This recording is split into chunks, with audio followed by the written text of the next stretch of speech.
Erica Lessem. I work with Treatment Action Group, an activist organization based in New York. We work to fight against HIV, TB, and hepatitis C globally. And I'm really excited to be here with you guys and with my co-chair, Dr. Rosa Herrera, who's here from Mexico. Oh, sorry. Because we think this is a really important topic. We finally have new treatments available for TB, but they are not reaching those who need them.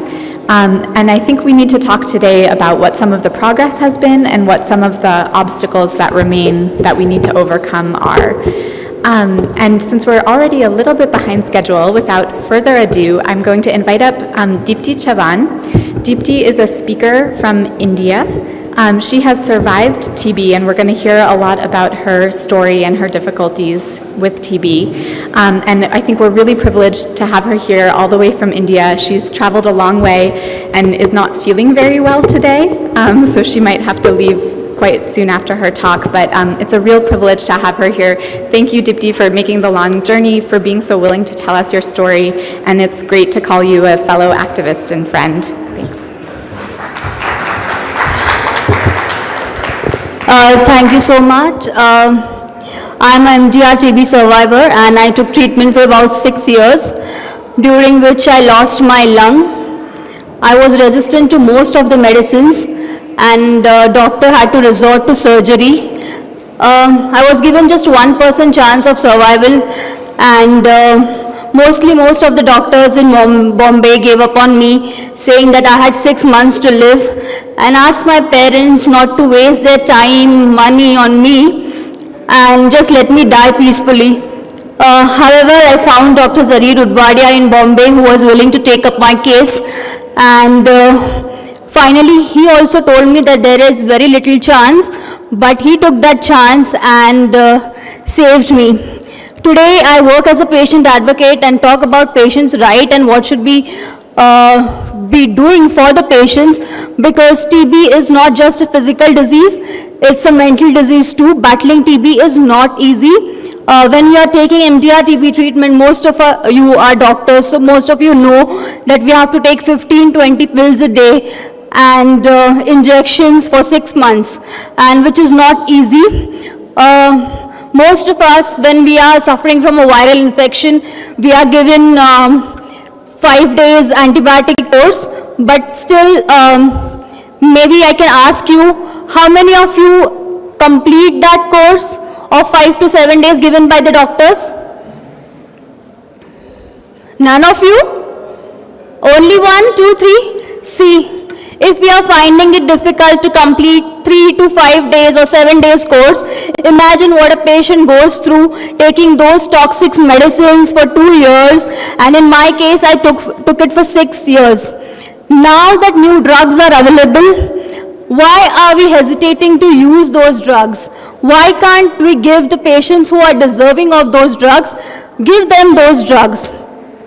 I truly believe that there should be stringent criteria for accessibility, but those needing the drug desperately should be given the drug without them being denied on the basis of domicile or where they stay. When we put in such restrictions that certain patients who are staying in some district won't be getting the drug, whereas certain patients staying in Mumbai may get that drug, what are we trying to portray? That those staying in other areas are less deserving of the drugs, and should we let them die because of lack of it? TB can happen to anyone. It doesn't discriminate between poor or rich. Then why do we, as policymakers, as clinicians, as national TB programs, discriminate in giving those drugs to patients who really need them? Also, as a government, most of the government programs are worried about the drug getting resistant and people getting resistant to the new drugs. But then what is the cost of not giving those drugs to the patients who deserve those drugs? Aren't we letting them die because they cannot take those drugs? Just because we have the fear of resistance, we are not letting those patients have those drugs because the drug might get resistant to in a certain period of time. I agree we need to use the drugs with caution, but it is not right to deny treatment to the ones deserving. Responsibility of regulating the drug is of respective governments. How they do it is for them to decide, but as a survivor who has survived this disease, would like that no patient should die just because they did not get the right drug.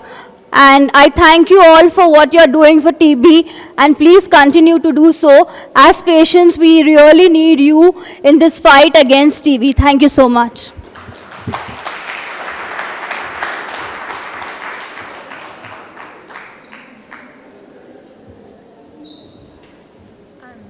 So if anybody has a question for Deepti, she'll stay with us a few more moments to answer any questions.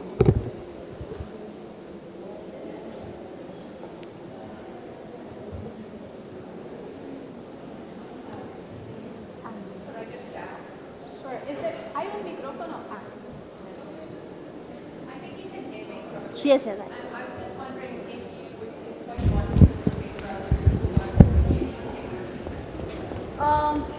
Taking the worst drug for me was the yellow drug, which they call, because patients do not know the name, that is prothionamide.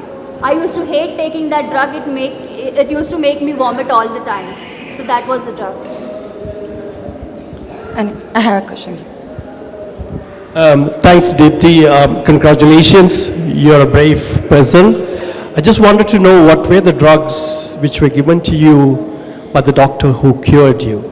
Do you remember the drugs? Yes, mostly all the anti-TB medications plus linezolide, which he added later to the treatment, and mostly all the injectables like kanamycin, amikacin, streptomycin, most of the available. I was put on every possible drug available for TB, but it wasn't helping, so finally they had to resort to surgery.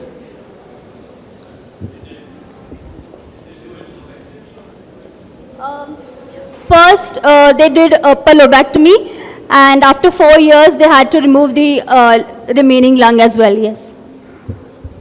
What made you to continue your treatment despite the challenges that other patients can learn from? Yeah, so it was the doctors, because I hated all of them who gave up on me, and they called my parents mad for pursuing, their dream of saving their child. So that made me want to prove them wrong, and I want the belief of my parents to win and the science and everything to fail. But I wanted my belief of my parents to win, that they can save their daughter despite no matter what the doctors say, and I'll fight. And no, even if I die, I was okay, but I did not want to lead a life like that. Excuse me, why it took 6 years for treatment? Actually, it's a long duration. Did you have any dropouts? No, actually, first I was diagnosed with TB, but I wasn't getting well. My doctor kept on changing the medicines week after week after week, and after a year he did the DST, and when he found out that I was resistant to most of the medicines, and then he advised me to get the surgery done, and despite the surgery I wasn't getting well because they left the remaining part of the lower lobe as it is, so the medicines weren't working, and it affected my right lung as well, so I had to continue the treatment for 4 more years. Any other question?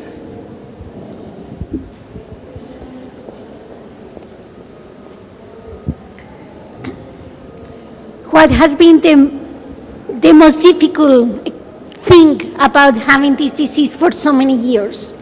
A difficult thing for having this disease is the stigma associated with it. We are isolated. We cannot talk about it to anyone, because even if after I got well, when I told them I want to talk about my story, I want to share my story because I don't want anyone else to suffer the way I did, most people advised me against it, saying that TB is in your past, you should not talk about it. The most difficult thing about TB is the stigma and isolation that comes with it.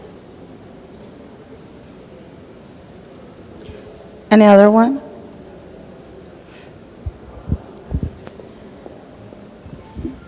Thank you so much, Deepti. Thank you for being willing to share your story and come such a long way and tolerate not feeling well. Thank you.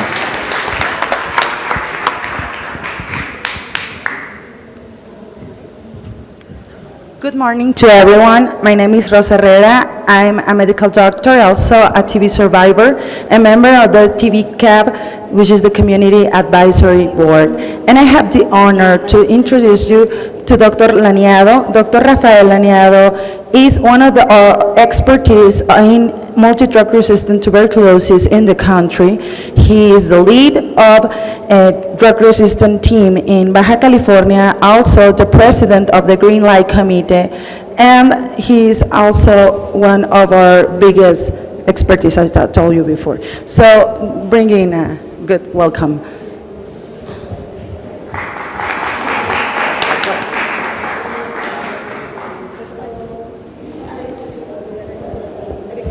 Buenos días para los hispanoparlantes. Voy a tener que hablar en inglés porque no hay traducción, discúlpenme. Good morning to everyone. Can I have my first slide, please?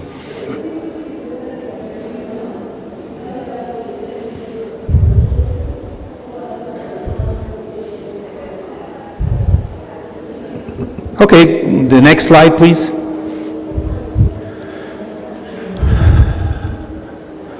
The first thing I want to get out of the way is the conflict of interest. I have none. Next slide, please. But I do have a disclaimer. The disclaimer is that the opinions expressed today by me are personal and they do not represent the position of the National TV Program, the WH or PAHO, or the Green Light Committee, which I preside. There's two new challenges for Mexico in drug-resistant tuberculosis. According to the WHO recommendation, those challenges are, first, the introduction of a short-course treatment for MDR, and second, the introduction of new drugs for MDR. Let's start with the first one. What is necessary to comply with WHO recommendations for Mexico? I'm sure most of you, physicians and nurses, are aware of the 2016 guideline for MDR, was published last year by the WHO. And this is the short course treatment. A patient, instead of taking 20 to 24 months, could be cured with 9 to 11 months. However, to implement this treatment, it is recommended that patients are tested for susceptibility or resistance to fluoroquinolones and second-line injectables before being started on a shorter MDR regimen. Actually, the WHO now recommends that patients with rifampin-resistant or MDR should be tested with the genotype, the rapid test, instead of the phenotypic culture-based test that takes months for fluoroquinolones and second-line injectables before getting the patient into the short course regimen. There's many guidelines regarding this. The problem with Mexico is that we have only one lab in Mexico. Is the INDRE, Instituto Nacional de Diagnóstico y Referencia Epidemiológica, which is a miracle worker because we have 124 million population in one lab to run second line test, which is almost impossible. And they currently running the proportions method. So they have a bunch of people they have to test and they have an all test. So this doesn't work very well. We have 19 labs, we have 32 states, and we have 19 labs, state labs, that run the midget for first-line drugs, but frequently we're out of reagents or the equipment is out of order. For example, I live in Tijuana. In the upper part, you can see my city. By the way, the city with the highest rate of TB in Mexico and the highest rate of MDR. And if I have to send a sample to the INDRE, it will take 2,300 kilometers. Obviously, this won't work. It doesn't work. So we need to implement and decentralize rapid testing. In this map, the states that are in red are the ones with the highest rates.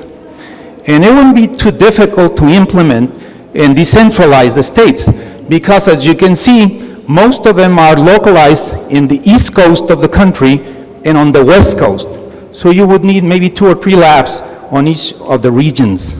So we need to decentralize before we can go into the short course treatment. Regarding the second problem, the introduction of new drugs, the WHO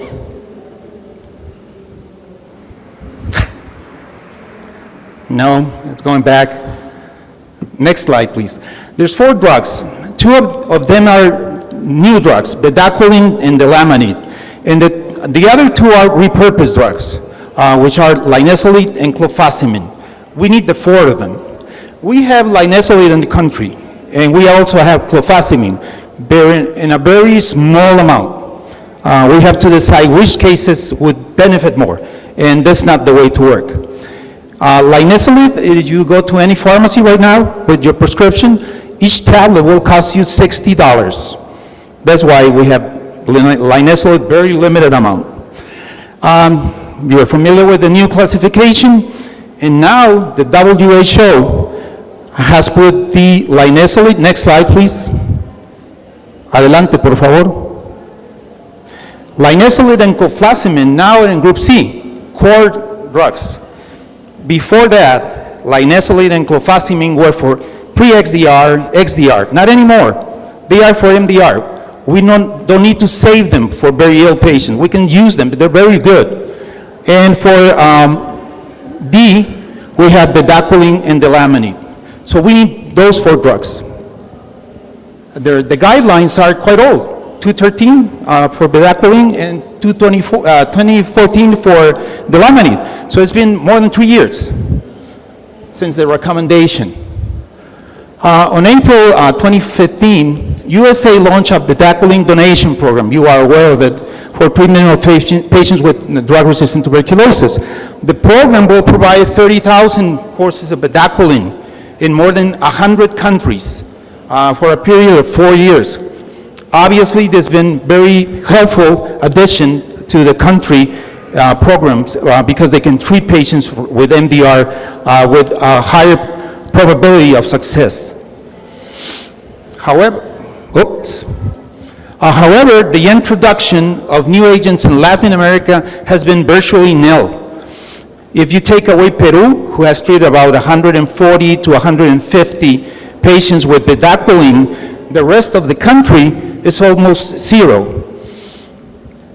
As a part of the donation program, countries and organizations can place an order for bedaquiline through the Stop TB partnership. Next. Only countries, the problem is that only countries in the Global Fund eligibility list are eligible for U.S. foreign assistance. Mexico is not, so we cannot apply. Next. Without financial aid from the Global Fund or access to bedaquiline donation or the delamide concessional prices, drug costs for these agents are inaccessible for national TV programs, which is precisely, adelante por favor, the situation in Mexico. Next slide, please. GDF has the delamide, adelante por favor, but it costs $1,700. Which for Mexico is a lot because you have to take into account the rest of the drugs and the indirect cost. Adelante, por favor. However, linezolid is about $1.50 a pill instead of $60 if you buy them from GDF. And clofazimine is about $1. So actually they are accessible. Adelante, por favor. So what do we need? We need more money. The National TB program needs more budget. The state TB programs need more budget because each state has to buy their own drugs and their own reagents for the lab. Adelante, por favor. There's a lot of money going around for donor funding, adelante, por favor, but a small amount for America. And Mexico cannot have any of that money. Adelante. Regarding how much we spend in health, we can see that, for example, adelante, United Kingdom per capita per year, $3,376. Adelante. Switzerland, $9,673. Sweden, adelante, $6,800. In Mexico, $677. That's a tenth of what Sweden spends per capita for health. And obviously for tuberculosis, it's going to be even smaller. Adelante. Adelante. This is what we spent in tuberculosis in 2015, according to the WHO country profiles. For 2015, in green is the drug resistant. It's a very tiny line. I can barely see it, and those in the back of the room, I'm sure can add. That's the money we spend in MDR. Adelante, por favor. And average expenditure per patient in MDR has gone down from 2012 to 2013 to 2014. So with each year, we're spending less and less money. Adelante. Just to finish, this is a comparison for the region. For example, the US on the left had in 2015, 10,000 cases for a rate of 3.2. They spent $142 million for TB. Cuba had 800 cases for a rate of 7, and they spent 26 million. Mexico had 27,000 cases for a rate of 21, and we spent $19 million. The problem is, adelante, por favor. Adelante. The gross national product, number 1 in the world is the US. But Mexico is not doing that bad, it's number 15. Cuba, who spend more money in TB than we do, is number 67. Adelante, por favor. In conclusion, an urgent priority for Mexico is the upgrading of its TB laboratory network so we can incorporate rapid testing. Adelante. We need new drugs for group C and D to treat patients with a higher probability of success. Adelante, por favor. TB, drug-resistant TB in Mexico is still a manageable problem, but if we don't treat it appropriately, it will get out of hand very fast. Thank you very much. Thank you, Dr. Laniago. So if you have any question, we have time for that. Thank you. Şeref Özkara from Turkey. My question is about, do you really need bedaquiline or delamanid? Are the other MDR drugs enough for your regimens and your treatments? And what is your success rate in MDR? What is what? Success rate. Okay, depends on the region. Some regions have very good rate because they have uncomplicated MDR, just ionation rifampin. In my region, most of the patients are resistant to the first 5 line drugs and some of the second line drugs. So overall success is about 60% for the country.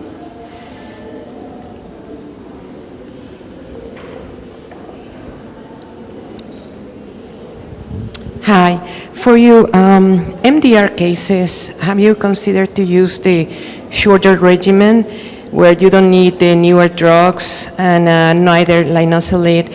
Obviously, you will need clofazimine that apparently is cheaper, but otherwise, you could use the other, first and second lines that are already there. The problem, as I mentioned, if I want to treat a patient with a short course MDR regimen, I first would need rapid testing for fluoroquinolones and injectables, besides isoniazid and rifampin.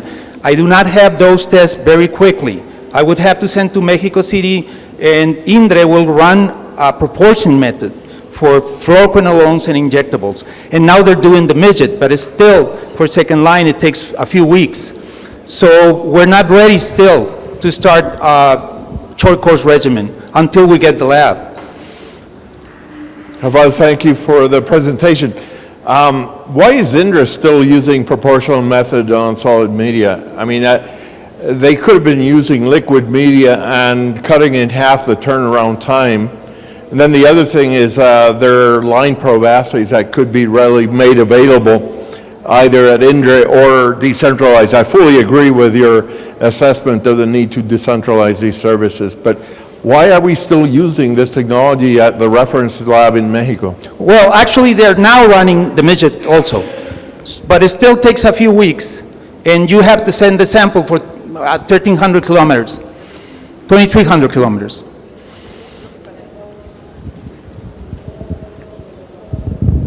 Any other questions?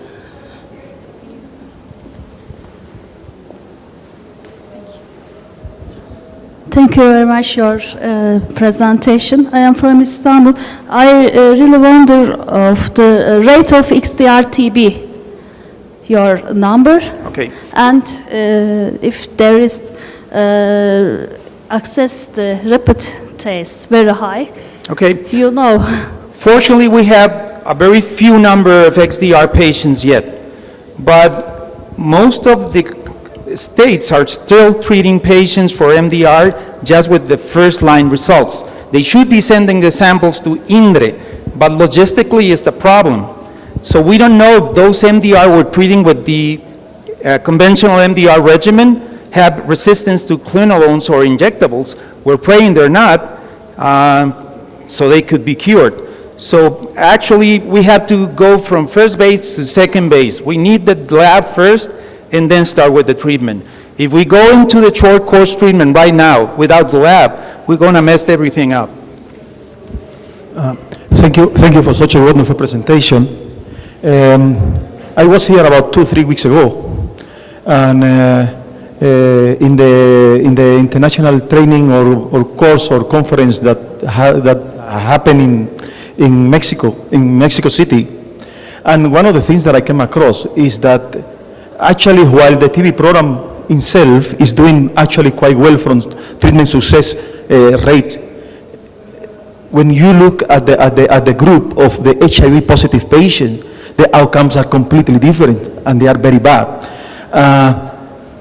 Do you think that has to do with the introduction of antiretrovirals, or you think that that has to do with the lack of implementation of IPT? Okay, it's multifactor. One of them is the lack of implementation of latent treatment in the HIV group. The National TB Program and the state TB programs, we test almost 100% of the patients for HIV with a rapid test. So we know if they are co-infected. But we don't know how many of the HIV program patients are tested or screened for TB. For us, it's very easy because you just run a rapid test.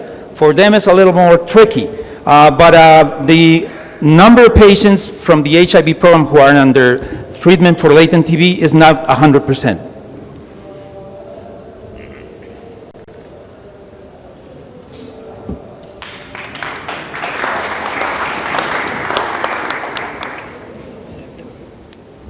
Thank you so much for that overview. I think it's important to remember that while these drugs, delamanid and bedaquiline, are relatively new to the TB world, they've been around for 5 years now. Bedaquiline was approved by the FDA almost 5 years ago. So it's really upsetting, I think, to see that we still have so many access gaps so many years later. And I think Dr. Laneado showed very clearly that it's a combination both of the companies restricting access by having a very limited number of countries eligible through the GDF, and then also country governments not doing enough to fund procurement of medicines themselves. So thank you for that.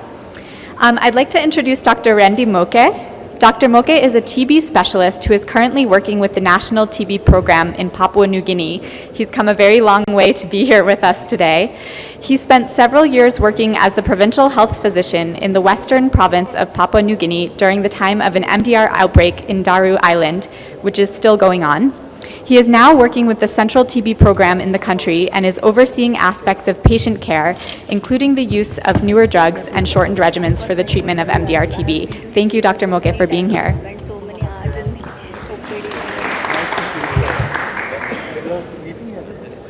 Thank you. Thank you, Erica, for the introduction. And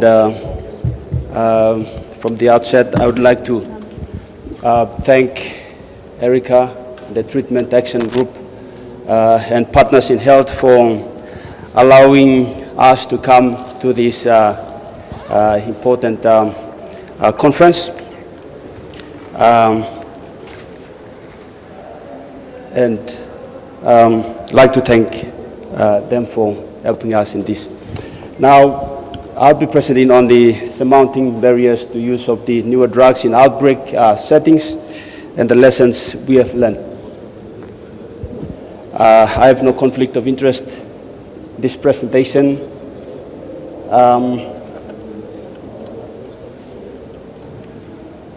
Next slide, please.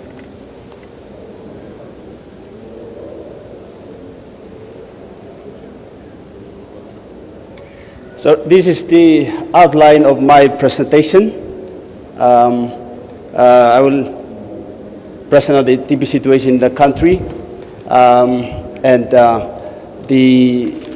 our response towards that, the issues that we have, the response to TB, MDR, XDR, TB, recommendations that have been made by the regional Green Light Committee, the newer drugs that we are using at the moment, and the barriers to that, the shorter regimen we have, and lessons we have learned.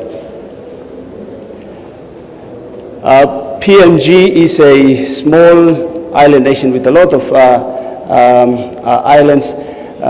We have a population of a little over 8 million, and we have 800 languages, so it's a united nation in itself. So we have different ethnicity, cultural barriers that we need to work through to get the program through.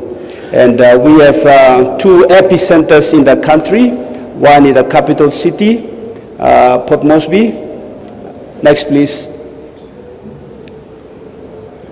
And one in Daru, Western Province, which shares borders with Australia and Indonesia. So people want to have, previously people want to have access to treatment, usually just walk over to Australia to have access to treatment. So that for now that has been not happening because we have treatment on site. Next, please. So we have in 2015 all forms of TB, 33,000.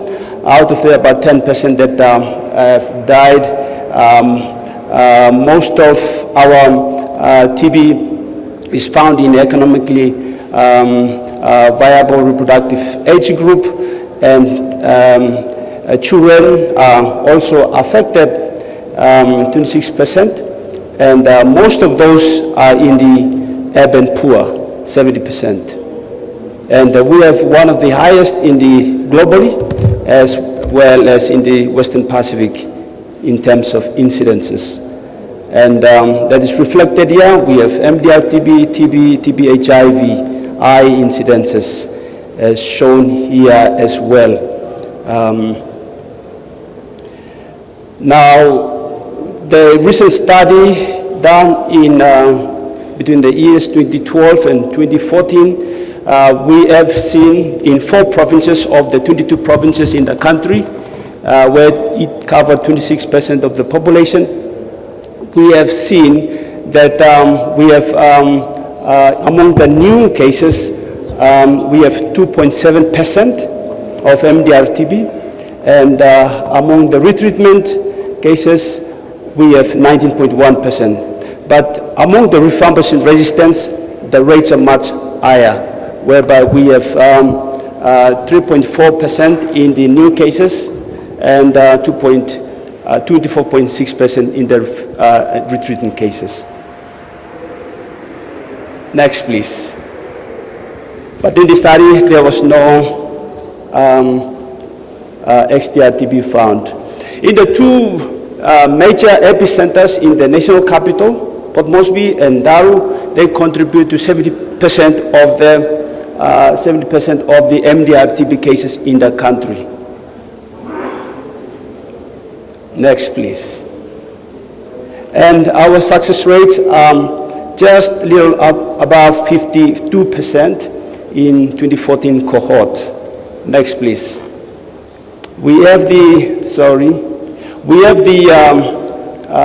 National Strategic Plan, which really need to be updated, reviewed and updated to cater for the new regimens as well as the newer drugs. Next, please.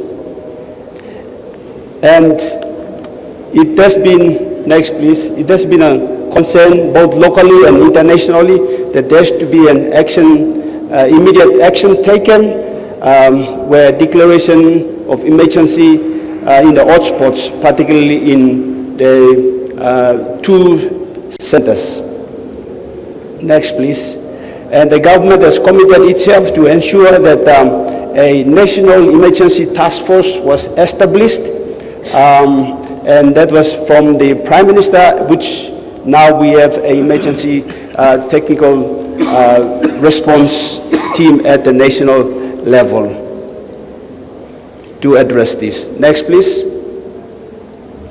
And then we had the regional green light committee that came with their assessment and with their help also. We have highlighted and few barriers. Next, please. Going back. And please go back.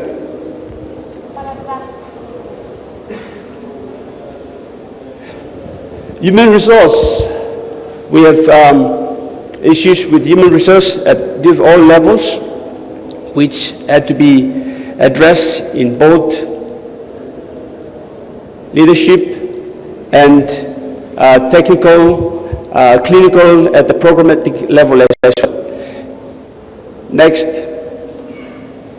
partnership and funding. There's been funding made available through the response by Global or the World Bank, as well as by the Australian government and from the Global Fund as well. Next, please. Next. Laboratory capacity building. We do our DSTs in Australia and not locally, and that has been a challenge. Next, please. Next, please. And there's also a challenge in which we need to take on the newer drugs, innovation taken on the ensuring that the rapid diagnostic tools are implemented throughout the country. Next, please. Case finding has also been a challenge, and we want to ensure that we have a working algorithm that can help us to ensure we find enough cases before initiating any treatment at all. Next, please. And updating of our guidelines, which is very important. Next.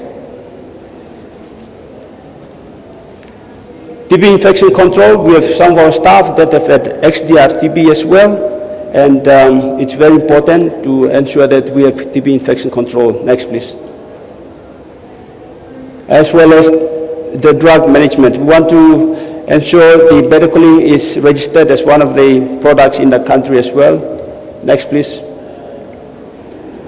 And ensuring that our information systems and data management is of quality. Next, please. Our experience in bedaquiline. Next. We had our first case of XDR in 2012, was diagnosed then in 2013. We did not have any drugs, and we were told that we have nothing to do.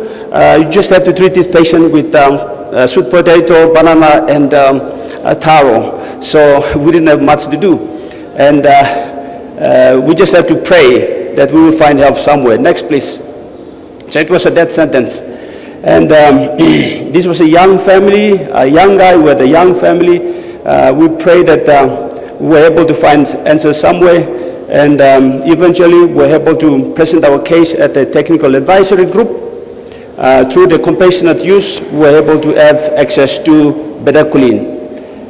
Next, please. And we supported this patient all the way through. Next, please. Unfortunately, this patient had a lot of issues at home, social issues, family issues, and there was poor support from the family as well. And we applied for this, and we had to meet all the conditions.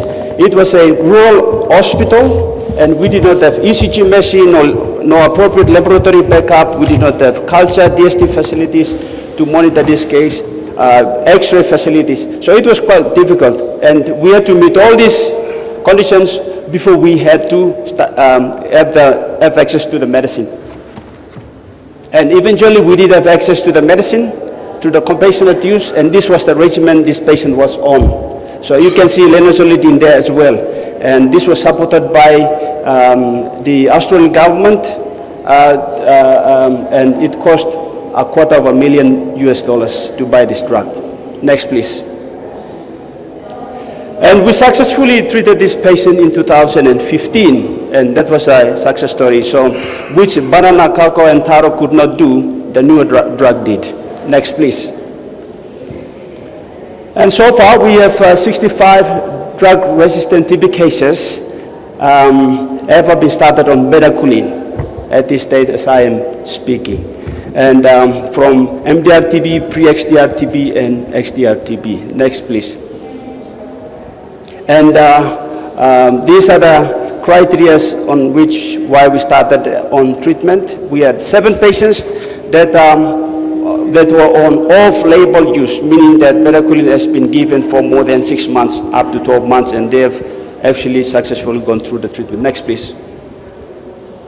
And we had 1 that completed treatment, 3 died, and 61 of them still on treatment at this stage. Next, please. So we need to, in May 2016, bedaquiline was procured through the Johnson USAID support, through the Global Fund, Global Drug Facility, and we have access to that. Next, please. So Delamanid was started on a 7-year-old child. It was a first case contact of XDR-TB, and this patient, after a month of starting, was had sleep disturbances, so treatment was stopped. This was the first experience. Next, please. And in implementing it, we ensure that we meet all the WHO requirements as per the guidelines. Next, please. Next, please. So we have included in our new guideline,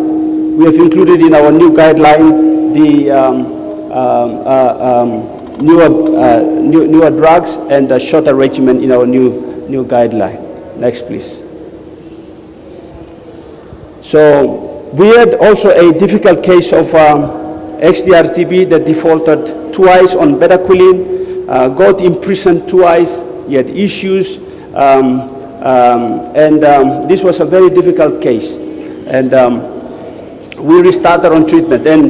And the staff didn't like the patient because the patient deliberately defaulted on treatment, was on alcohol while on treatment, and even when this patient was admitted. But eventually this patient came back. We restarted this patient on treatment. And I told the staff not to take this patient, to take this patient as he is and to restart the treatment. Next, please. And we made a promise that he will continue the treatment until completion. Next, please. So our shorter regimen, we have initiated our shorter regimen in 2016. So far up to August 2017, we have 42 cases that have been started on shorter regimen. Next, please. So we have the ADSM in place as well. Next, please. These are the lessons that we have learned to ensure that we have an individualized, patient-centered care to support this patient while they take their treatment, and to maintain our response in our TB situation. We have to ensure that we have HR issues being addressed. We have a multi-sectoral approach. We want to ensure we have bedaquiline registered in the country, and appropriate training is done with our new guideline that we have now in the country. Next, please. And to consider the off-label use of the bedaquiline as well in the country, because when you do not have much left, you need to make sure your regimen is stronger to ensure they get a favorable outcome. We are also in discussion as to how we can manage the difficult cases, taking note of the public health issues in the country, where we need to, if need be, to quarantine difficult cases. In the near future, we are planning also to ensure that DST and LPA is done in the country as well, and to continue to adopt the newer innovations in diagnostics as well as in treatment. Next, please. And I would like to thank everyone, the program, our hospitals that are doing implementing this, and our partners, World Health Organization, the Australian Government, Global Fund, USAID, World Vision, MSF, Bennett Institute of Australia, FHI 360, World Bank, and God who gives us life, the Treatment Action Group and Partners in Health. Thank you.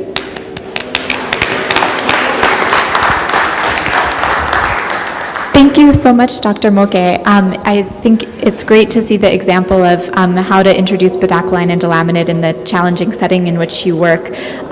We'll open it up for maybe just 2 questions in the interest of keeping on time. Hi, my name is Maya Arias from KNCV, and I saw in one of your slides that you were using drones for taking commodities to remote areas. Can you speak to that and how that has worked out, if that's a successful experience in your case, or what would you recommend? How does it work?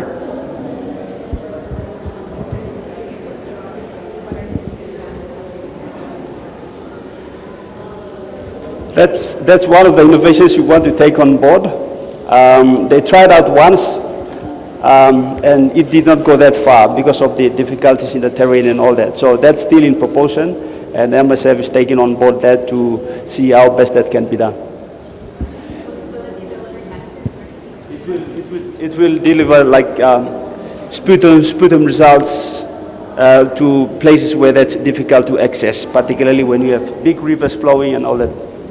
Yeah, just a question, David Bryden from Results, just about how incidence in PNG compares to other countries. I think you had a slide about that. Oh, you can't hear. So about the incidence in PNG compared to other countries, is it the highest? I think you had a slide to that effect. Maybe. In terms of incidence, it is the highest. The TB incidence. So we have more than 400 per 100,000 population. Is there anything you're doing to address in terms of prevention with infection control or educating around cough etiquette or opening windows? I mean, I know our prevention methods are inadequate, but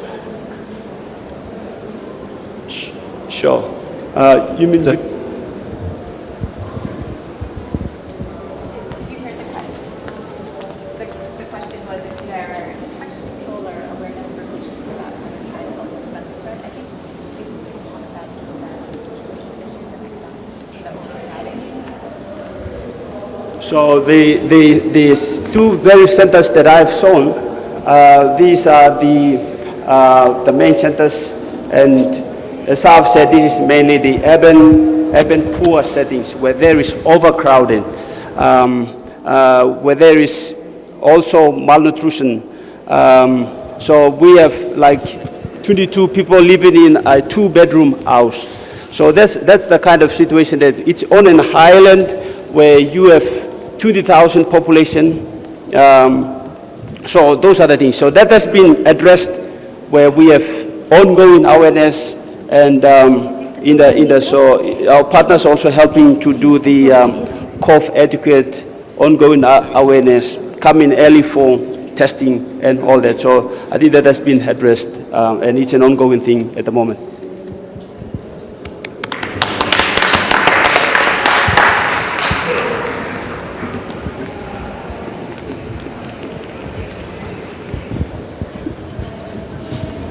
Thank you, Dr. Muke. There's a really interesting scenario, so we are going to have time to make more discussion at the end. So right now, I'm going to introduce you Dr. Jay Muller-Patan, who is a physician who is working at Hinduja Hospital in Mumbai, India. He has been treating patients with bedaquiline and delaminid at the hospital for the last 5 years, so he's an expert on that matter. So give you a good welcome.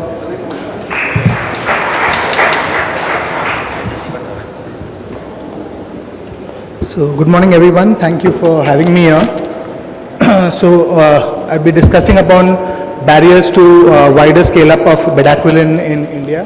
And as we know, India has the highest burden of MDR TB in the world, and Bombay being the hotspot of drug resistant TB within India, with high rates of not only MDR but pre-XDR and XDR TB. Yes, I have no real or perceived direct or indirect conflicts of interest that relate to this presentation. So as we all know, bedaquiline is a dialquinone and is the first new anti-TB drug approved in 40 years, which received accelerated US FDA approval on the last day of December in 2012. So bedaquiline access in India has been basically through three sources. One has been the compassionate use program directly through Janssen, which was initially the global compassionate use program, and then they also had an India-specific compassionate use program. There was MSF has been able to access bedaquiline through the Global Drug Fund, and then we had the programmatic access through the conditional access program, where Janssen had donated about 600 courses to the Indian government. So the compassionate use program, which started from 2013 onwards till about 2015, and the initial part being the global compassionate use programs, and of the 76 applications received from India, about 54 were medically approved by the Janssen board, and eventually about 52 patients were started on bedaquiline.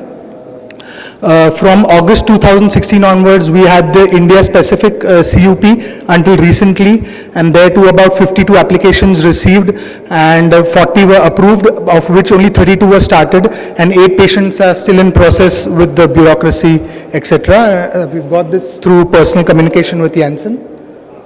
So we've had a total of 84 patients started on bedaquiline under the compassionate use program in India.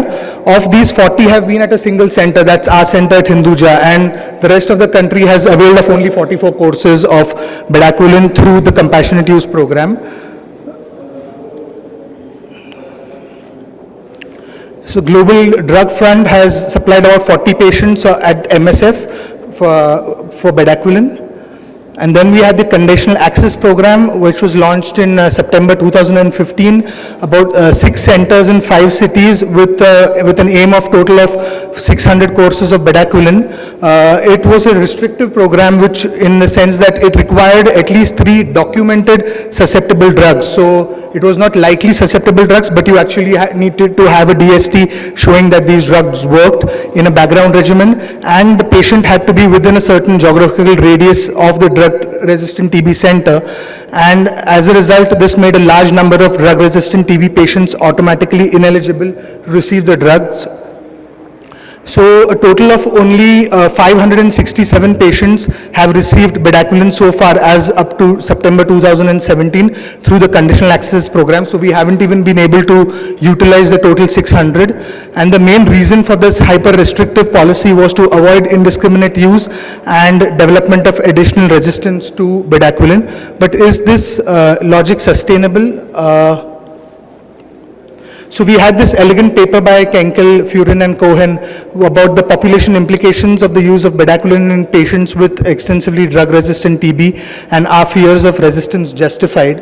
And the main points they made were that an inadequate regimen with bedaquiline may become an effective regimen which would prevent further spread of the disease. An outcome of XDR without bedaquiline would be the same as an outcome of XDR with bedaquiline resistance. So if you have XDR and you're susceptible to bedaquiline, but if you don't have the drug, it's no good. And anti-TB drug resistance is normally chromosomally mediated, and bedaquiline provided to XDR patients would not lead to either an MDR or drug susceptible TB with bedaquiline resistance. Finally, we had judicial intervention also. As already mentioned, the patients within a certain radius of the drug-resistant TB center were only eligible to receive the drug. So we had an 18-year-old girl with XDR TB, but she was a resident of Patna, which is about 1,000 kilometers from the capital Delhi, and she was denied bedaquiline by the center in Delhi, and she approached the courts, and finally the Delhi High Court ruled in her favor, and at present she's culture negative after 6 months of an optimized background regimen plus delaminate plus bedaquiline. However, there's significant fibrosis that has set in. She's oxygen dependent, so we wonder whether if she had been started on bedaquiline earlier, whether these sequelae could have been avoided. So our experience with bedaquiline use of the 40, we initially had published about 20 patients with where we had used bedaquiline. These were all highly resistant cases, 12 XDR TB patients, 88 pre-XDR, and even in this highly pre-treated and resistant population, after we added bedaquiline, there was about a 65% culture conversion rate, which means that we really need to expand access to this drug to provide the best chance of cure for these unfortunate patients. And the mean time to culture conversion in our cohort was about 2.7 months. So a total of less than 700 patients have received bedaquiline in India, and a WHO estimation of the total burden of drug-resistant TB in India is almost 100,000 patients. And if we compare this to another BRICS country, South Africa, which has an estimation of only 20,000 rifampicin resistant or MDR patients, they already have rolled out bedaquiline to 6,700 patients with DRTB. So they've done almost 10 times as good as us with less than a fifth of the problem. And really there's no excuse why India shouldn't expand faster and provide access to more patients with this dreaded disease. So the bureaucratic hurdles, even in the compassionate use program, we required almost 45 to 60 days delay in obtaining drugs. We required the initial clearance from the Janssen medical team, then the clearance from the Drug Controller General of India, and finally the clearance from customs. As of today, almost 65 courses of bedaquiline lie unused, and there's a threat of drug expiry at the Special Economic Zone in Ahmedabad. It's one of the cities in India, and this is mainly due to various authorities not being on the same page. There's been very slow expansion due to the hyper-restrictive policies, and in the past 2 years through the government program only 567 patients have received bedaquiline. So there was an interesting modeling study done which was published in the Union Journal recently, where basically they did a modeling of increasing share of bedaquiline in MDR treatment from 0 in scenario 1 to almost 100% in scenario 7. And what they found that at standard of care in MDR, the cure rate would be about 64%, but if you added bedaquiline, that would go up to almost 62%. And even the dailies prevented, that's the disabilitated life years, and we saw that from scenario 1, which was about $4,000, it went up to about $12,000 in scenario 7, where almost everyone would receive bedaquiline. This was another modeling study through various countries, and what they found that adding bedaquiline to the background regimen resulted in increased disability adjusted life years averted and reduced total healthcare costs compared to background regimen alone. Additional of bedaquiline to background regimen resulted in savings to healthcare costs compared with background regimen alone in all countries, with the highest impact expected in Russia and South Africa. And the price per regimen at which bedaquiline would be cost effective ranged from, in India would be between $6,000 to $20,000. However, these cost effective prices do not necessarily address concerns about affordability. So this was the modeling exercise, various countries, and if we concentrate on India, what they found that patients with successful outcome in where bedaquiline along with background regimen would be around 42%, where the background regimen would be only about 27%. So in conclusion, scale-up of bedaquiline is urgently required considering the scale of the drug-resistant problem in India. Almost 10% of all our MDR-TB patients are XDR-TB, and in our center in Bombay, we have almost 2/3 of our patients who are already fluoroquinolone resistant. And scaling up of bedaquiline is unlikely to lead to additional resistance, as we've shown, and in fact, increased bedaquiline access will likely reduce TB-related mortality and disability-adjusted life years. So the way ahead is the government at present is planning to scale up to an expanded access program for bedaquiline at about 143 drug-resistant TB centers across India by November this year. We do hope that the deadline is stuck to. And a lot more needs to be done if the path towards eliminating TB by 2025 is to be charted. Thank you.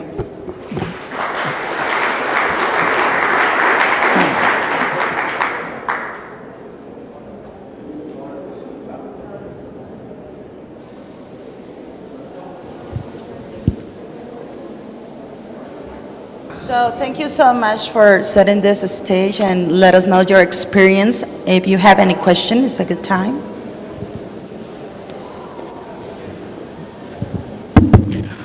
Thanks for an excellent presentation. One of the initial slides, you said you were looking for documented susceptibility to 3 drugs. I would like to know what were those drugs. I mean, did you include ethambutol, pyrazinamide? Any 3 drugs which would be susceptible on your DST. So we don't test for cycloserine or we don't test for meropenem. So if you said we want to include them in your background regimen, that would not be acceptable. They needed an actual drug susceptibility test showing any 3 drugs which would be susceptible, to which they would then add bedaquiline. So were you taking sensitivity to isoniatic acid, ethambutol and pyrazinamide as reliable results? If isoniazid is susceptible, we wouldn't go for bedaquiline really, but this is generally for MDR TB patients, so HNR resistant. But if you are lucky enough to be pyrazinamide or ethambutol susceptible, of course you would use them. As part, okay, all right, thanks.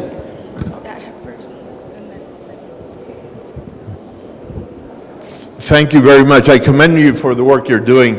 I hear your plight for relaxing the requirements for the use of bedaquiline, and I'm sensitive to that. I'm, however, concerned that relaxing the requirements is going to be used as an excuse to not do the right thing, and that's to make sure that universal drug susceptibility testing is available to every person with tuberculosis. So relaxing it allows the status quo to remain and almost, fosters its perpetuation. So No, it's not either or. Of course, drug susceptibility, universal drug susceptibility testing, followed by increased access to bedaquiline. Sorry, I just would like to come back to Xavier's question. Because if we're saying that we're using bedaquiline on the XDR patient, so we lost already the resistance, the susceptibility or the efficacy of the second-line injectables and the fluoroquinolones. So if we're looking for susceptibility to other 3 drugs, it's important to know which drugs we're looking for, because we know the drug susceptibility testing for the rest of the drugs is not that much reliable. And then we're putting bedaquiline without really protection, and you may lose bedaquiline even before you have it. So basically we test for about 14 drugs as a panel for drug susceptibility testing. So we would test patients for clofazimine, ethionamide, PAS, linezolid, apart from first and second line injectables, fluoroquinolones, ethambutol, pyrazinamide and HNR. So that would make the whole gamut of about 13 drugs which are tested, and of these they need about 3 drugs which are tested as per critical concentrations provided by the WHO, and they need, and this is a WHO recognized lab, so obviously we wouldn't accept it from any other lab, but from our lab, which is a reference lab for our country, they would accept 3 drugs from there. Jay, thank you for such an amazing talk. I wanted to ask the extent to which you thought the QTC restrictions from the government program were impacting access. I believe they have it set at 440 and nobody above that can get access? Not really. We've rarely had patients not getting the drug because of QTC. Most of them have had normal QTCs. In fact, in our paper, which I have not discussed in detail, we've used moxifloxacin and clofazimine along with bedaquiline, and still no patient has really gone up above 500 despite using the combination. Well, thank you so much for bringing this amazing talk and amazing discussion. We will have time at the end of the symposium to discuss more if you have any other questions.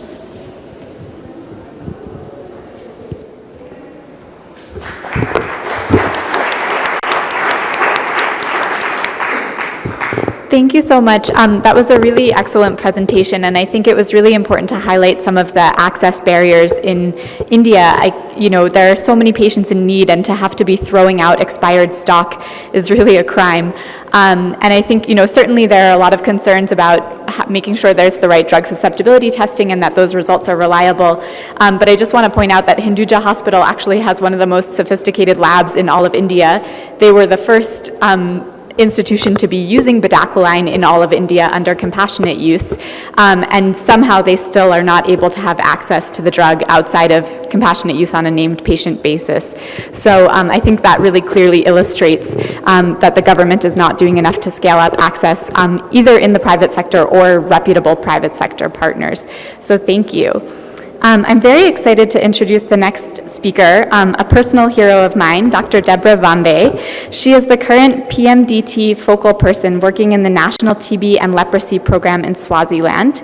She has been part of a dynamic NTP in the country, which has worked closely with implementing partners to implement bedaquiline, delaminid, and shortened regimens in this high-burden TB and HIV country.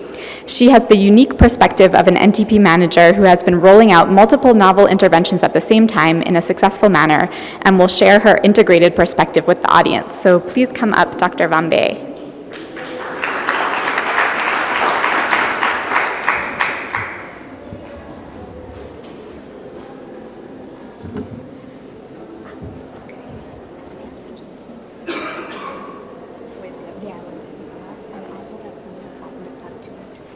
Okay, thank you.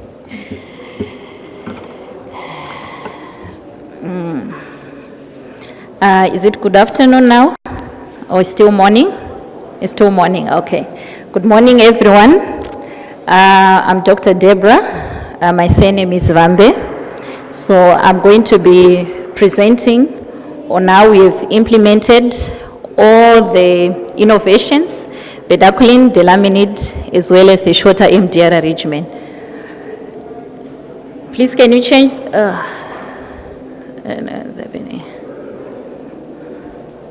Okay. So,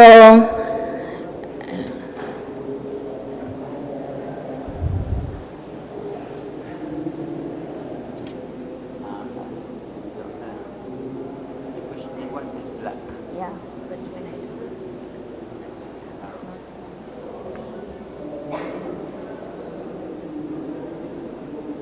Don't know whether the battery is on.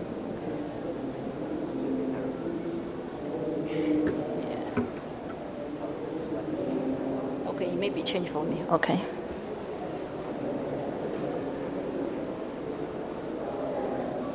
Okay.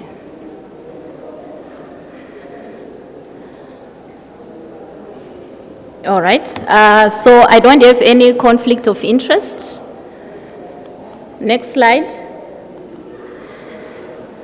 So my outline, I will look at the background and the burden of TB in Swaziland, and then I will look at the implementation of all the multiple innovations, that is bedaquiline, delaminid, as well as the shorter MDR regimen.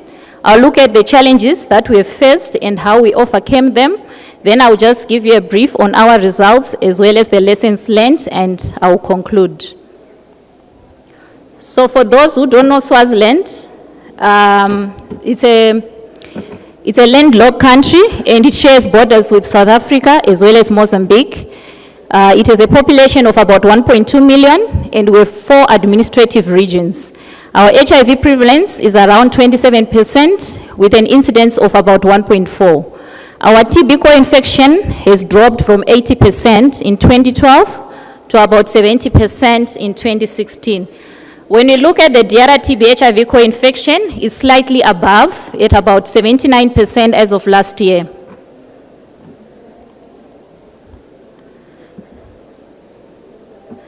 Okay, when you look at our TB prevalence as well as the incidence, it has been going down since 2014, and as of last year, we are around 403 and 565 per 100,000 respectively, with a case detection of 59%. So yes, we are missing some of our cases.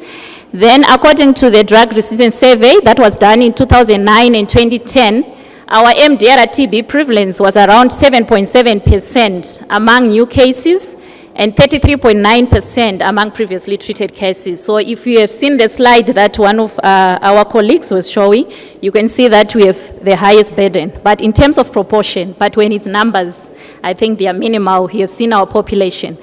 So we are actually conducting another drug resistance survey as of this year, and we are hoping to get the results by December. Then we started our PMDT program in 2008, but as of now, we've actually decentralized to about 12 sites in the country. We have adopted the first line, we have adopted GeneXpert as the first line. We've also attained universal access to both first line and second line DST. Even the rapid tests, LPA, we all have the first line as well as the second line LPA. Next slide. So in terms of our treatment success, we have seen an improvement from the 2009 cohort to the 2013 cohort, which was reported last year. We are around 33% for the 2009 cohort, and as of last year, we are around 70%. But our major challenge has been the high death rate as well as loss to follow-up. If you can look at the pink and the yellow. So mostly, most of our patients were dying and we're losing them. So as a country, we decided to really implement the new drugs as well as the shorter regimen to actually address some of these challenges. So I'm just going to give you a highlight in terms of how we managed to implement bedaquiline as well as delaminate in the country. So when we were developing our national strategic plan for 2015 to 2019, we also mentioned that we needed new drugs. By that time, bedaquiline was actually recommended by WHO. Then we also evaluated our PMDT program in 2015. We also alluded that new drugs needed to be implemented, and we used these tools as an advocacy to our Ministry of Health. We submitted the TA request to USAID, and at that time, we also developed our implementation plan. We came up with a task team, which was actually there to make sure the bedaquiline were implemented. We actually had a technical advisor who came to assess the country whether we were ready to implement the new drugs. And at that particular time, Swaziland was actually ready to implement both bedaquiline and delaminate. Then we submitted our order through GDF for about 120 patients by August 2015. Then whilst we were waiting for our order, MSF supported us with a few doses of bedaquiline as well as the companion drugs. So we started a few patients who were really critical in 2015. Then we had a clinical training and we were assisted by CIAPS in September 2015. We then developed our guidelines. We combined both bedaquiline and delaminate in one guideline, and by October 2015, we had finalized our guidelines. We then received our bedaquiline order through USAID donation in December 2015, but MSF continued to support in terms of the companion drugs, and so the drugs were now available from our central medical stores. So whoever was eligible for the new drugs could actually access those drugs. We then came up with a clinical access program committee. We then identified most of these members from our TB program as well as our implementing partners. Then for delaminate, actually we're getting it by case from Onsuka, but we also had to apply using our Global Fund grant. Then by next year, in December 2016, we received our order. So we actually had delaminate in our central medical stores. We then continue to train our clinicians on the ground. Every year we train them. Then for the Clinical Access Program Committee, next slide. So for our Clinical Access Program Committee, the main purpose was mainly to oversee the implementation of the new drugs and actually advise the Ministry of Health on how to scale up and integrate into the routine practice. So their responsibilities mainly was to ensure that appropriate selection of DRTB patients was done, and patients were initiated on bedaquiline or delaminate, and they could assist in training as well as mentoring our clinicians on the ground. Next slide. So in terms of implementing the shorter regimen, we started with a pilot study, and the recruitment was around 2014 to 2016. And in 2016, we actually had to share the results for the short course because we wanted to know whether everyone would really want to adopt the short course into the routine practice. So we had a consultative meeting with all our stakeholders and the WHO consultants. And after that meeting, I think everyone really was happy with the results. And I think our treatment success rate actually improved from 56% to about 76%. And then we agreed to adopt short course and actually agreed to scale it up nationally. We came up with a roadmap, which was later endorsed by our Ministry of Health. We then developed a core team with the terms of reference. We strengthened our health systems, the lab, the medicines, the pharmacovigilance, and also the patient support. We knew very well that the shorter regimen really relied on the patient support, so we wanted to make sure it was available. And then we developed our guidelines in that particular year by December. Then by January the following year, we actually had to scale up a shorter MDR regimen. We started with our national training and then cascaded to the regional training. Next slide. So for the eligibility criteria for our new drugs, when we started, it was mainly for the pre-XDR and the XDR patients. But later on, we expanded to include the MDR patients who had adverse events and also the other categories. Then for shorter MDR regimen, we looked at the WHO recommendations, but we really had to unpack those recommendations. Basically, we were looking at the new patients with RIF resistance or MDR. Then for the exclusion criteria, WHO recommends they recommend that those who had previously treated with second-line drugs cannot be initiated on short course. But for us, we added a certain category of patients who had previous exposure to first-line drugs with a failure outcome without the current DST results, because we thought they were quite risky to initiate them on the short course. And also we included those who had baseline screening of nephrotoxicity, ototoxicity, and cardiotoxicity. So we had cutoff points to say these ones were actually eligible for short course and which ones were not. Next slide. So in terms of implementation, we came up with 3 phases. So first phase, we started with those sites which had both comprehensive patient support and ECGs. And then we planned to scale up to the other sites. Then for our shorter MDR regimen, this is the regimen that we used. If you can see those differences, we expanded to 7 months, particularly because of the lessons learned from our pilot study.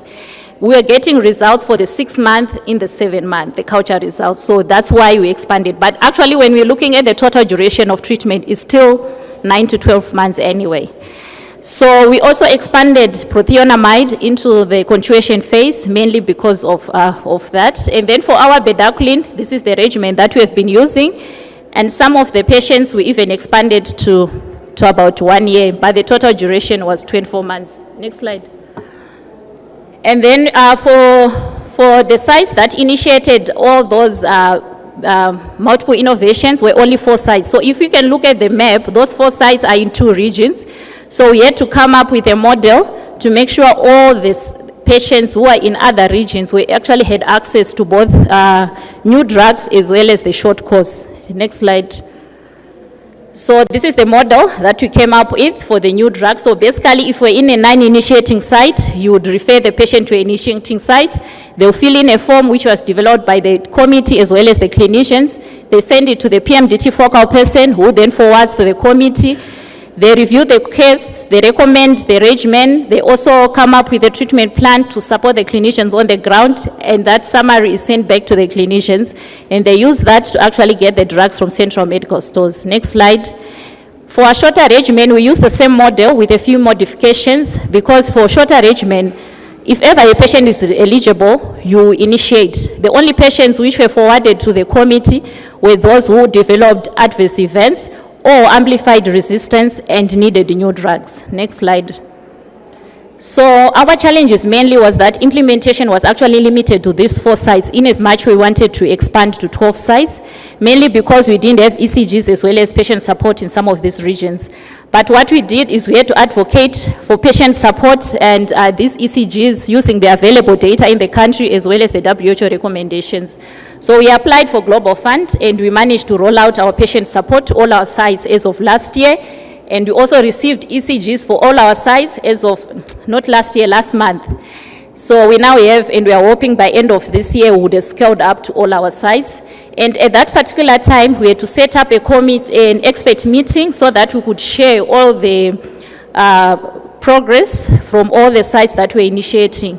And then we had issues in terms of reporting, and we had to strengthen our M&E system. And also, of note is Swaziland has got a high incidence of ototoxicity, about 60%, according to the study that was done in 2012.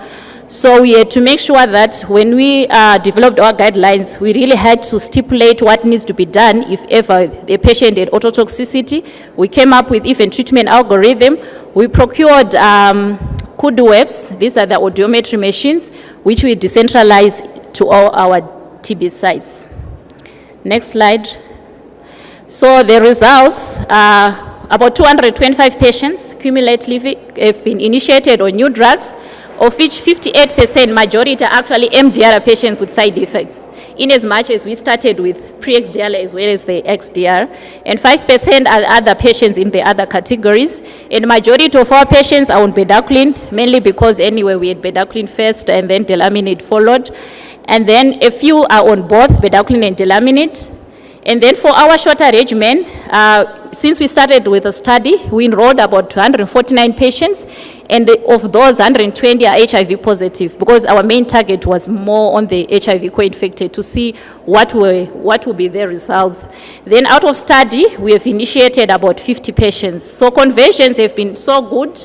For our new drugs, as early as 2 months, patients would have converted, and by 6 months, majority of our patients would have converted, and conversion rate is greater than 90%. For our short course, we've seen that conversion is mainly around 4 up to 6 months. So we had patients who were co-infected and were on bedaquiline, and you know very well efavirenz and bedaquiline does not work together. So we would initiate most of our patients on nevirapine-based regimen, and 85% of those patients are on nevirapine. We have a few on raltegravir-based regimen, as well as lopinavir and ritonavir. Next slide. So the lessons learned, we realized having a good implementation plan and guidelines is actually very essential in terms of standardizing patient management. And clinical access program committee, which can be your national committee, is very essential to support the clinicians on the ground. And having a good model of care, it really assisted in scaling up multiple innovations, especially if you have got few sites and you want all those patients to actually have access.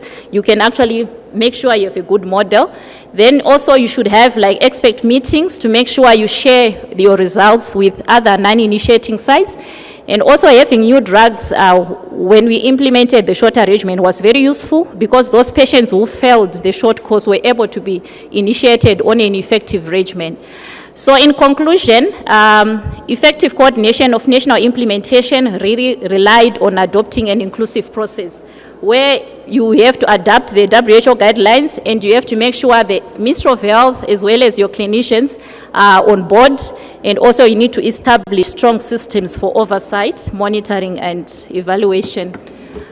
I would want to acknowledge the Ministry of Health for Swaziland, the NTP staff, our implementing partners, as well as DRTB STAT. Thank you.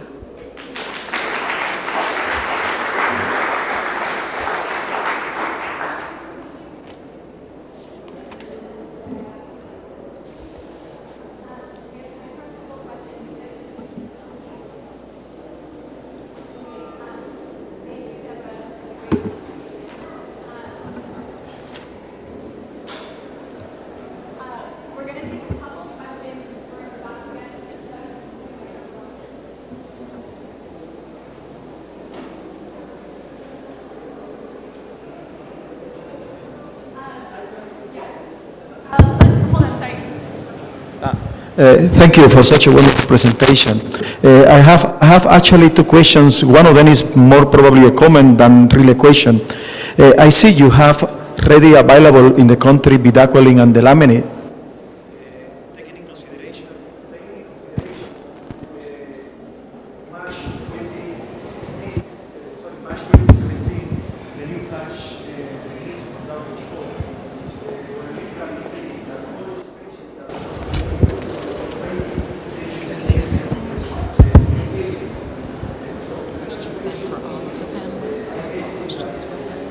Yeah, I think it's good to go ahead with your question next to him.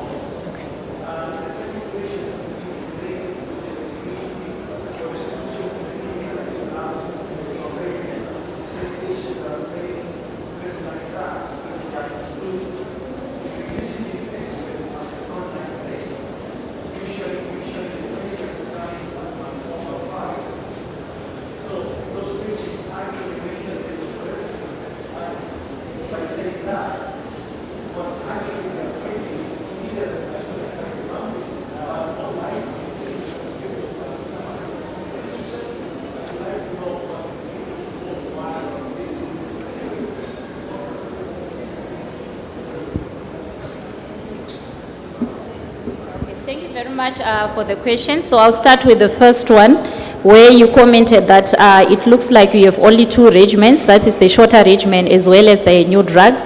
We actually have a standard regimen, like the conventional regimen, the 24 months.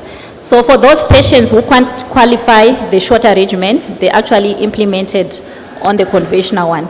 But if ever we do a baseline test, we realize that they've got nephrotoxicity and other things, ototoxicity, then we initiate them on the new drugs because the injectables won't be working.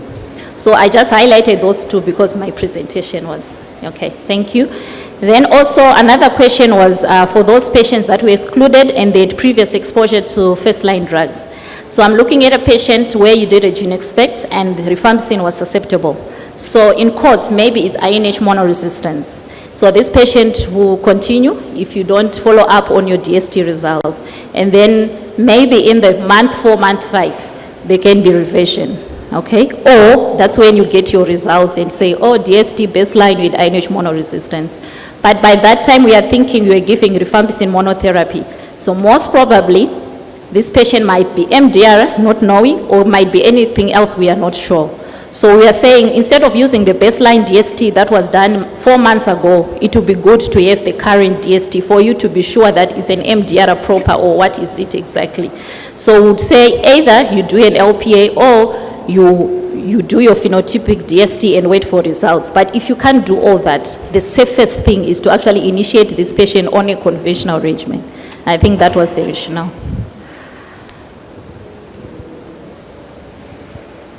Thank you so much, Deborah. I know Nuala has a question, and we might have a few more. We're coming up on the end of the time, so I just wanted to make a couple announcements, which is, first of all, to thank our speakers and thank all of you for coming, and to say we have a conversation that's continuing this evening about a lot of these issues, why there isn't more access to the newer tools that we have to fight TB. At 6 p.m. in the Hilton, it's the Zeros Symposium organized by TAG, Stop TB Partnership, Partners in Health, 6 p.m. at the 6 p.m. at the Westin in the Agave room. But Nuala, please go ahead and ask your question, and if you guys have more questions, whoever can stay, we're welcome to continue the discussion. Thank you. Thank you.